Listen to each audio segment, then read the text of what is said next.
হবেন, কে আমাদের লিডার হবেন, এটাকে ভোটে নির্বাচিত করা জায়েজ আছে শরীয়তে। কিন্তু এই কথা বিশ্বাস করা যে ক্ষমতা উৎস জনগণ, এটার নাম শিরক। ক্ষমতা উৎস আল্লাহ, তো জনগণ যে ভোটের মালিক, জনগণ যে ভোটটা দেয় এই কারণে তো পাশ করে, ভোট না দিলে ফেল করে। এই জন্য তারা চিন্তা করে তো আল্লাহ ভোট দিলেন কই, ভোট তো মানুষ দিল। এই জন্য তারা ভোটারদেরকে ক্ষমতার উৎস মনে করে। কিন্তু এখন আপনি বলুন, আপনি তাদেরকে বুঝাবেন কিভাবে? তারা যে বলে জনগণ ভোট দিলেই তো পাশ করব, আর আমরা বললাম আল্লাহ বলেছেন আল্লাহ ক্ষমতার মালিক। এই দুটার মধ্যে কিভাবে আপনি এখন ইয়ে করবেন, ব্যালেন্স করবেন? বলেন তো কীভাবে করবেন? আল্লাহ তালা যাকে ক্ষমতা আনার জন্য সিদ্ধান্ত নেবেন, জনগণের দিলে আল্লাহ তালা ধারণা দিবেন যে ওকে ভোট দাও, ওকে দাও। সে ওইখানে গিয়া ভোটটা কাকে দিবে? ওই লোককে দিবে যাকে দেওয়ার জন্য আল্লাহ তালা তার এখানে হুইসপিয়ারিংয়ের ব্যবস্থা করে দিয়েছেন। তাহলে আলটিমেট পাওয়ার, আলটিমেট ক্ষমতা আল্লাহর হাতে। এই যে ভোটটা দিবে সে তার কলম দিয়ে, এই কলম কোন দিকে চালাবে এটা আল্লাহর হুকুমের বাইরে ঘটবে না।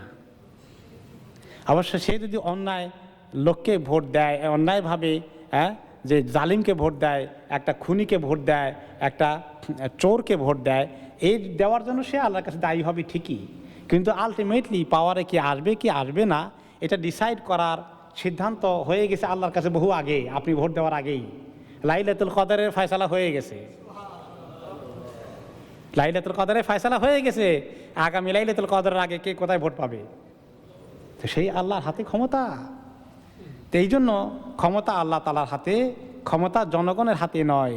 জনগণ ক্ষমতার উৎস, এই স্লোগান যারা দেয়, এই লিডারগুলো ইসলামের জ্ঞান থেকে বঞ্চিত, আর তারাই আমাদের দেশের লিডার হয়, মুসলিম বিশ্বের লিডার হয়। এই জন্য তারা আল্লাহ ছাড়া অন্যদেরকে ইকুয়াল মনে করে বসে। সেদিন তারা আফসোস করে বসবে, জনগণ আফসোস করবে, তখন সবাই আফসোস করবে। এই দিন উসাউইকুম বিরাব্বিল আলামিন, আমরা তোমাদেরকে আল্লাহর রবের যিনি রব্বুল আলামিন তার পাওয়ারের সঙ্গে তোমাদেরকে আমরা ইকুয়াল মনে করে বসছি। এটা বিরাট ভুল করেছি। ওয়ামা আযাল্লানা ইল্লাল মুজরিমুন, আফসোস, আমাদেরকে মিসগাইড করেছে এই বড় ক্রিমিনালগুলা, বড় মস্তানগুলো, গডফাদারগুলো, আমাদেরকে বড় বড় নেতাগুলো, বেনামাজি, তারপরে সুদখোর, ঘুষখোর, গমচোর, এসবগুলো আমাদেরকে গোমরাহ করেছে। মুজরিমিন, এগুলো ক্রিমিনাল ছিল। কিন্তু আজকালকে তো বেশি ভোট পায় ক্রিমিনালরাই। মিলিয়ন মিলিয়ন টাকা খরচ করবে, কোটি কোটি টাকা খরচ করবে, আর ভোট কিনবে, আর মস্তান ব্যবহার করবে। মুজরিমুন, মুজরিম মানে ক্রিমিনাল। ফামা লানা মিন শাফিঈন, আফসোস, আজকে আমাদেরকে সুপারিশ করে আল্লাহর কাছ থেকে একটু আযাব মাফ করাই দিবে এরকম কোনো সুপারিশকারী নাই। জাহান্নামে ওই কাফেরদের জন্য কোনো সুপারিশকারী আছে? অন্যান্য উম্মতের জন্য তো কিছু, তাদের নবীরা কিছু সুপারিশ করবেন, যারা ঈমানদার হবে তাদের জন্য সুপারিশকারী আছে, কিন্তু এই জাহান্নামের কাফেরদের জন্য কোনো সুপারিশকারী নেই। তারা দেখবে যে কিছু কিছু লোকের সুপারিশকারী আছে, কিন্তু তাদের কোনো সুপারিশকারী নাই। ওয়ালা সাদীকিন হামিম, আর আজকে কোনো বন্ধুও নাই বন্ধুত্ব দেখাতে, বোজম ফ্রেন্ড দুনিয়ার মধ্যে। ইস, কি জানের জান দোস্ত, সেই দোস্ত আজকে আর দোস্তি দেখাবে না। দোস্ত দেখে পালাবে যে আমার কাছে কিছু চাই কিনা, আজকে আবার তাকে দেখে দূরে সরে যাবে। কোনো দোস্তি নাই আজকে। ফালাউ আন্না লানা কাররাতান ফানাকুনা মিনাল মুমিনিন, আমাদের যদি একটি হইতো যে আল্লাহ দুনিয়াতে আরেকবার পাঠাতেন, আরেকটি বার দুনিয়াতে পাঠাতেন, তাহলে আমরা কিন্তু অবশ্যই মুমিন হয়ে আসতাম, আর এই রাস্তায় পা বাড়াতাম না। সে কথাও আল্লাহ তাআলা রিজেক্ট করবেন। আমি বলেছি না তোমাদেরকে যে আমি একবারই পাঠাবো দুনিয়াতে, দুইবার পাঠাবো না। এই একবারেই আর দুনিয়া মাজরাআতুল আখিরা, আখিরাতের ফসল এই একবারের দুনিয়ার জিন্দেগিতে তৈরি করে আনতে হবে, আরেকবারের চান্স দেওয়া হবে না। এই কথা তো বলে দিয়েছি। এখন সারাদিন চিৎকার করলে আমি তোমাদের দরখাস্ত কবুল করব না। এখন শেষ পর্যন্ত মানুষ গিয়ে দেখবে যে এই বড় লোকেরাও দেখবে যে আমরাও আর বেশি কি, আসল তো ছিল ইবলিস শয়তান, ওইটারে দেখো কিছু করা যায় কি না। সবাই মিলিয়ে এবার শয়তানের কাছে যাবে, শয়তানকে বলবে তুমি বেটা আমাদেরকে অনেক উস্কানি দিয়েছ, তোমার ফুসলানিতে আমরা অনেক অপকর্ম করেছি, তোমার উস্কানিতে আমরা গুনার মধ্যে লিপ্ত হয়ে গেছি, তোমার বিরুদ্ধে আজকে আমাদের অনেক নালিশ আছে আল্লাহ তাআলার কাছে। এখন শয়তান তাদের এই মিছিল দেখে, তাদের গণরোষ দেখে সে তখন বলবে, وقال الشيطان لما قضي الأمر إن الله وعدكم وعد الحق ووعدتكم فأخلفتكم وما كان لي عليكم من سلطان। শয়তান তখন বলবে, যখন সব ফয়সালা হয়ে যাবে, যার যতটুকু পাওনা আল্লাহ বুঝাই দিবেন, শয়তানের পাওনা কদ্দূর এটাও তো আল্লাহ শয়তানকে দিয়ে দিবেন, তাই না? শয়তানের কদ্দূর বেশি পাওয়া দরকার সেটাও আল্লাহ তাকে দিবেন। বড় লোকদের যদি পাওয়া দরকার সেটাও তারা পাবে, সাধারণ লোকদের যদি পাওয়া দরকার সেটাও তারা পাবে। এরপরে তারা শয়তানের বিরুদ্ধে অভিযোগ নিয়ে আল্লাহর কাছে বলতে চাইবে, আসলে আমরা তো বেশি কিছু না, এই বেটাই আমাদেরকে সর্বনাশ করেছে। তো সেটা আল্লাহ বলার আগেই শয়তান বলবে, ইন্নাল্লাহ ওয়াদাকুম ওয়াদাল হক। তোমরা তো সব ভালো করে জানো যে আল্লাহ তাআলা সব ওয়াদা হক ওয়াদা কোরআনে হাদিসে করে দিয়েছেন, কিতাবের মধ্যে করে দিয়েছেন, নবীদেরকে দিয়ে অলরেডি বলে দিয়েছেন, দুনিয়াতে খবর দিয়ে দিয়েছেন। ওয়াতুকুম, আর আমিও তো কিছু ওয়াদা করছি তোমরা জানো, কিন্তু আমার ওয়াদা যে কীরকম ওয়াদা ছিল, আখলাফতুকুম, আমি তো আমার সমস্ত ওয়াদা এখন উল্টাই দিছি। আমি আবার কিছুই ঠিক রাখতে পারিনি। আমি বলছি গুনাহ করা খুব মজা লাগবে, কিন্তু গুনার পরিবর্তে এখন শাস্তি পাচ্ছ মজার পরিবর্তে। কিন্তু আল্লাহ তাআলা বলছেন ইবাদত করা শান্তি পাবা জান্নাতে, আল্লাহর ওয়াদা ঠিকই আছে। গুনাহ করলে জাহান্নামে যাওয়া লাগবে। আল্লাহ যেগুলো বলছেন সব ঠিক হয়ে গেছে, আর আমি যেগুলো বলছি সব উল্টে গেছে। তোমরা দেখো, আমিও দেখি। কিন্তু কথা আছে একটা, ওমা কানা লি আলাইকুম মিন সুলতান। বলো দেখি, আমি কি এক বিরাট সৈন্য বাহিনী নিয়ে গেছি এই গ্রামের লোকেরা সবগুলো গুনাহ কর, তা না হলে এখন যুদ্ধ করে সবগুলার গলা কেটে দেব? লাঠি নিয়ে গেছি জেলখানায় ঢুকাবো গুনাহ না করলে? আমি তো এগুলো কিছু করি নাই। তোমাদেরকে কখনো হুমকি দেই নাই গুনাহ না করলে মেরে ফেলবো, এমন তো করি নাই। তোমরা তো নিজের ইচ্ছাই করেছ। হ্যাঁ, কিছু আমার দোষ দিতে পারো, সেটা কি? ইল্লা আন দাউতুকুম, আমি খালি বলছি এদিকে আয়, খুব মজা আছে। দাউতুকুম, একটু মজা লাগাই দিছি। খায়ের সাথে নাফসানির মধ্যে একটু তেল ঢেলে দিছি, মজা বাড়ানোর জন্য একটু লবণ ঢেলে দিয়েছি। কিন্তু আসলে কি, ফাস্তাজাবতুম লি, তোমরা নিজেরা এনজয় করার জন্য গুনার কাজে তোমরা এগিয়ে এসেছ। যখন চুরি করতে আসে, মজা কি শয়তানের কাছে লাগে না চোরের কাছে লাগে? চোর যখন পায়, বাবা বাহ কি পায়, পেয়ে যাচ্ছি, তার নিজের আকর্ষণে চলে আসে। কারণ চুরি করে শয়তান 5 টাকা তার থেকে কোনো কমিশন পাবে না, পাবে কমিশন। যখন জেনা করে, মজাটা তো জেনাকারই পায়, শয়তান কি সেখানে মজা পায় না। খুন যখন করে তখন নিজে এনজয় করে, যারা এই ক্রাইম করতে তারাই সেটা এনজয় করে, শয়তান সেখানে তার মজার একটা কমিশন পায় না, পার্সেন্টেজ পায় না। এইভাবে করে গুনার প্রত্যেকটি বিষয়ের কোনো কমিশন শয়তানের নাই, পুরোটাই গুনাহগারের। যে শয়তান বলবে ফাস্তাজাবতুম লি, আমি একটু ইনভাইট করেছি, একটু ইশারা করেছি, আর তোমরা মাশাআল্লাহ তোমাদের নিজস্ব উদ্যোগে এনজয় করার জন্য স্বতঃস্ফূর্তভাবে এগিয়ে এসেছ, রেসপন্ড করেছ তোমাদের মজার জন্যে, তোমাদের এনজয়মেন্টের জন্যে। ফালা তালুমুনি, আজকে আমাকে খুব দোষারোপ করে কোনো লাভ নেই। অলুমু আনফুসাকুম, নিজেদের ক্রিটিসাইজ করা, নিজের নফসকে দোষী করা, তোমার দোষ খুঁজে বেড়াও। আমাকে দেখো খালি তোমার নিজের কতটুকুন পার্সেন্টেজ ছিল, তোমার নফস কীভাবে তোমাকে ধোকা দিয়েছে, এনজয় করেছ, এগুলো চিন্তা করো। মা আনা বিমুসরিখিকুম, আমি আজকে তোমাদেরকে উদ্ধার করতে পারবো না। ওমা আনতুম বিমুসরিখিয়া, তোমরা আমাকে উদ্ধার করতে পারবে না। আজকে সবাই বিপদে পড়ে গেছি। ইন্নী কাফারতু বিমা আশরাকতুমুনি মিন ক্বাবল, এর আগে আমাকে যদি কোনো জায়গায় শরীক করে থাকো, সেগুলো সব আজকে আমি ডিনাই করলাম। আমি আল্লাহর কাছে বললাম যে কোনো কিছু চাই না আমাদের কাছে,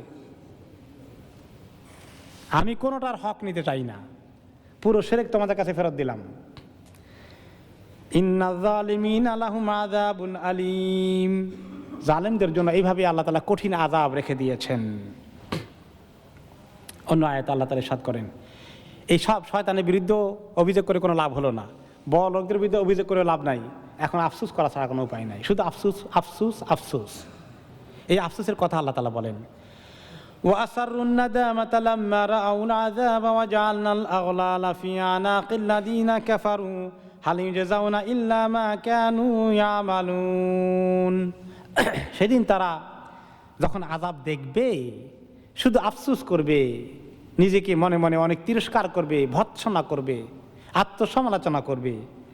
আর তাদের গলার মধ্যে আমি চেইন লাগিয়ে দেব, গলার মধ্যে শিকল দিয়ে আল্লাহ তাআলা শিকল বেঁধে বন্দী করে ফেলবেন কাফেরদের।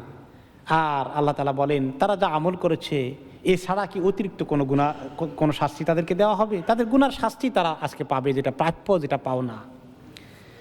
ويوم يعض الظالم على يديه يقول يا ليتني اتخذت مع الرسول سبيلا সেদিন জালেম, গুনাহগার, ক্রিমিনাল হাতের মধ্যে কামড় দিবে, এমনি করে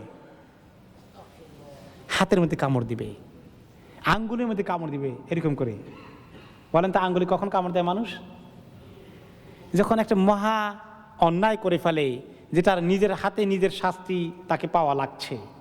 এইরকম অবস্থায় নিজেকে ভৎসনা করতে করতে মনে হয় নিজেকে কিল করে ফেলি, কিন্তু জাহান্নামে আত্মহত্যা করার কোনো সুযোগ আছে? কিল করে নিজেকে মেরে ফেলবে না।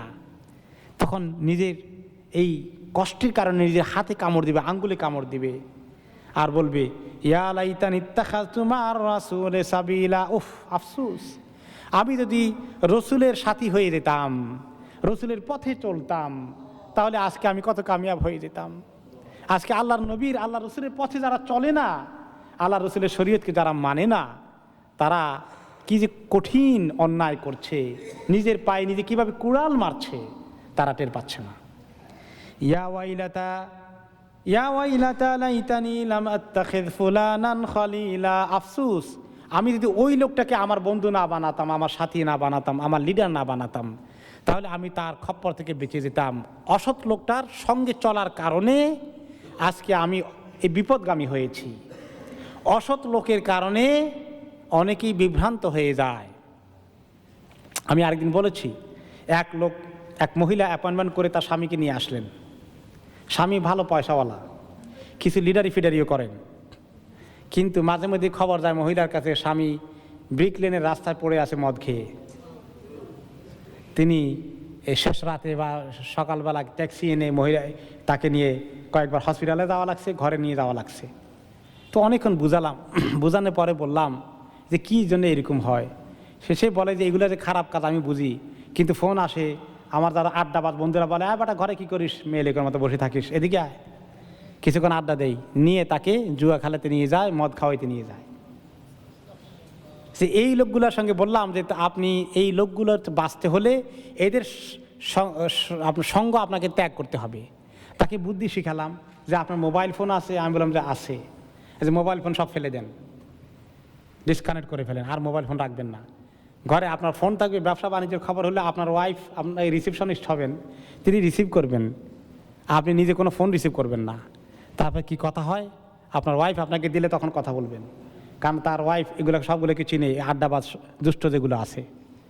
এইভাবে করে তাকে বুদ্ধি দিলাম, অনেকক্ষণ পর্যন্ত বোঝানোর চেষ্টা করলাম। তারপরে কি হলো আল্লাহ তাআলাই ভালো জানেন। তো এই অসৎসঙ্গ যে মানুষকে কিভাবে সর্বনাশ করে দেয়।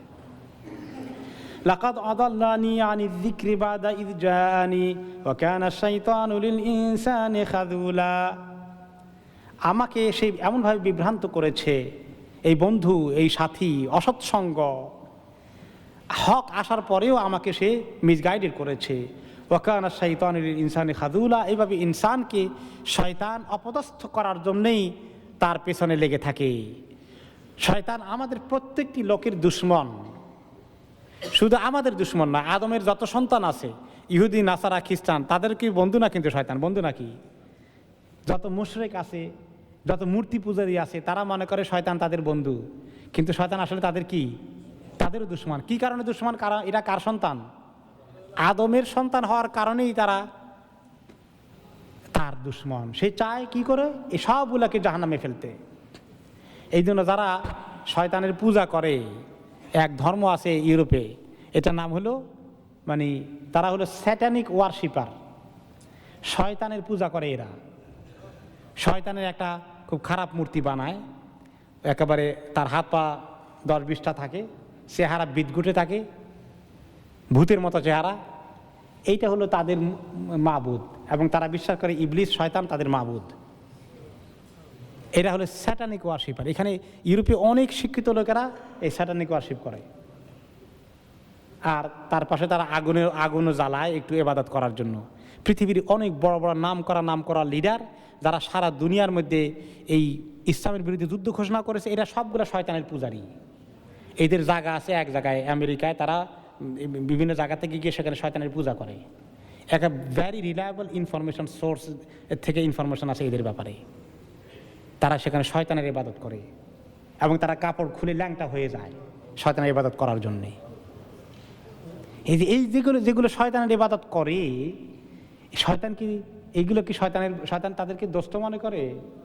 হাসে খুশি হয় ঠিকই, আর বলে ভালো করে জাহান্নামে জ্বালামু, তোরা তো সব আদমের বাচ্চা, ইন্নাহু লাকুম আদুউম মুবিন। কাজে সে সবার দুশ্মন, কিন্তু কিছু লোক মনে করে শয়তান তাদের দোস্ত। আসলে শয়তান কারোই দোস্ত নয়, সে সবার দুশ্মন, সকল মানুষের দুশ্মন। আরে জাহান্নামে যে জ্বলবে, কতদিন জ্বলবে? চিরদিন জ্বলবে। সেখানে শেষমধ্যে কি হবে? আবু হুরায়রা রাদিয়াল্লাহু তাআলা আনহু একটা হাদিসে বলেন, লা ইয়াদখুলু আহাদুন আল জান্নাতা ইল্লা উরিয়া মাকআদাহু মিনান নার লাউ আসাআ লিয়াজদাদু শুকরান। এই জাহান্নামে যারা যাবে আর জান্নাতে যারা যাবে, তাদের উভয়কে আল্লাহ তাআলা সিন দেখাবেন। জান্নাতীকে আল্লাহ জাহান্নামের সিন দেখাবেন। জান্নাতীকে বলবেন এদিকে আসো, ওই জাহান্নামের দিকে দেখো। ওই জাহান্নামে একটা সিট খালি দেখা যায়, জানো এই সিটটা তোমার নামে বরাদ্দ হতো, তুমি যদি নেকির কাজ না করতা, তওবা না করতা, গুনাহ ছেড়ে না দিতা, ওই তোমার সিট দেখা যায়। এটা দেখার পরে জান্নাতি তখন আল্লাহর কাছে তার শুকর আরো বাড়িয়ে দিবে যে আল্লাহ তুমি কত মেহেরবানি করে আমাকে ওই সিট থেকে উদ্ধার করে জান্নাতের সিট বরাদ্দ করেছ। আর জাহান্নামীকে আল্লাহ তাআলা বলবেন এদিকে আয়, ওই যে জান্নাতের সিট একটা খালি দেখা যায়, দেখিস? বলে দেখছি। বলে এইটা তোর নামে বরাদ্দ হতে পারত, তুই যদি এই গুনার রাস্তা ছেড়ে দিতি, আমার কথা মানতি, তওবা ইস্তেগফার করতি, তাহলে তোর এই জাহান্নামের সিটকে আমি ক্যান্সেল করে তোর সিট ওখানে দিতাম। কিন্তু তুই হারালি। এইটা কেন আল্লাহ তাআলা এটা দেখাবেন বলেন তো? এটা দেখালে কি ফায়দা হবে? তার আফসোস আরেকটু যেন বেড়ে যায়, আল্লাহ তাকে আরো মানসিক কষ্ট দেওয়ার জন্য এটা করবেন। এরপরে ইদা সারা আহলুল জান্নাতি ইলাল জান্নাহ ওয়া আহলুন নার ইলান নার, পার্মানেন্ট জিন্দেগি হবে যে, সেটা দেখানোর জন্য হাদিসে নবী করিম সাল্লাল্লাহু আলাইহি ওয়াসাল্লাম ইরশাদ করেন, যখন সকল জান্নাতীরা জান্নাতে যাবে আর সকল জাহান্নামীরা জাহান্নামে যাবে, জি আবিল মাউতে হাত্তা ইজআলা বাইনাল জান্নাতি ওয়ান নার। আর যে মৌত হয় আমাদের, মৌতকে আল্লাহ ডেকে আনবেন এবং জান্নাত এবং জাহান্নামের মাঝখানে মৌতকে আল্লাহ তাআলা হাজির করবেন। আর জান্নাতি এবং জাহান্নামীকে ডাকবেন, সুম্মা ইযবাহু সুম্মা ইউনাদি মুনাদিন। এরপর সবাইকে দেখিয়ে জান্নাতীদেরকেও দেখাবেন, জাহান্নামীদেরকেও দেখাবেন, আর এই মৌতকে আল্লাহ তাআলা জবাই করার ব্যবস্থা করে দিবেন। জবাই করে বলবেন যে মৌত নামে কোনো জিনিস যেটা ছিল সেটা শেষ। তারপরে বলবেন, ইয়া আহলাল জান্নাতি লা মাউত, হে জান্নাতি লোকেরা, এই মৌতকে দেখলাম, মৌতের মৌত হয়ে গেছে, আর কোনোদিন তোমাদের মৌত হবে না, জান্নাতে তোমরা চিরদিন থাকবে এবং এনজয় করবে। ইয়া আহলান নার লা মাউতা, হে জাহান্নামীরা, দেখলা তো মৌতের মৌত হয়ে গেছে, তোমাদের আর কোনোদিন মৌত হবে না, এই জাহান্নামে তোমরা খালিদিনা ফিহা। ফায়াজদাদু আহলুল জান্নাতি ফারহান ইলা ফারহিহিম, এই কারবার দেখে জান্নাতীদের খুশি আরো বেড়ে যাবে। হায় রে, আমাদের খুশি তো চিরদিন একদম চিরস্থায়ী হয়ে গেল। ওয়ায়াজদাদু আহলুন নারি হুজনান ইলা হুজনিহিম, আর জাহান্নামীদের দুঃখ কষ্ট দুশ্চিন্তা আর কষ্ট আরো বেড়ে যাবে, কারণ তারা দেখলো যে মরে গেলেও একদিন জ্বলতে জ্বলতে হয়তো শেষ হয়ে যেতাম, কিন্তু মরণ কোনোদিন আর আসবে না। এই হাদিস বলার পরে নবী করিম সাল্লাল্লাহু আলাইহি ওয়াসাল্লাম ইরশাদ করলেন, একটি আয়াত পড়লেন, সুম্মা ক্বারা রাসূলুল্লাহ সাল্লাল্লাহু আলাইহি ওয়াসাল্লাম, এরপরে নবীজি সাল্লাল্লাহু আলাইহি ওয়াসাল্লাম কোরআনে একটি আয়াত পড়লেন, ওয়া আনজিরহুম ইয়াওমাল হাসরাতি ইয কুদিয়াল আমরু ওয়া হুম ফি